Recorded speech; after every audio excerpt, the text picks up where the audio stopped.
যখন আমি পড়তে বসি আর আমার অঙ্ক করতে করতে আর যখন ভালো লাগে না তখন আমি যেটা শুরু করে দিই, যে কোনো একটা ছবি আঁকতে বসে যাই। সেই ছবিটা যেমনই হোক না কেন। আমার মতো তোমরা কারা কারা এমন করো অবশ্যই কমেন্ট করে জানাবে। এই দেখো, আজকে আমি গোল গোল করে একটা ছোট্ট টেডি বিয়ার এঁকে তোমাদেরকে দেখাবো। তোমরা যারা একদম আঁকতে জানো না, খুব সহজেই দেখো কিভাবে একটা টেডি বিয়ার এঁকে নিতে পারবে।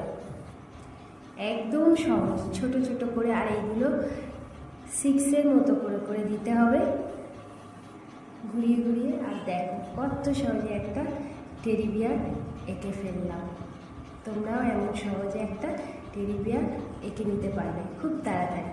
যদিও আমার নিচটা একটু ফেটে গেল, তাতে কি যায় আসে, আঁকাটাই তো বড় ব্যাপার, তাই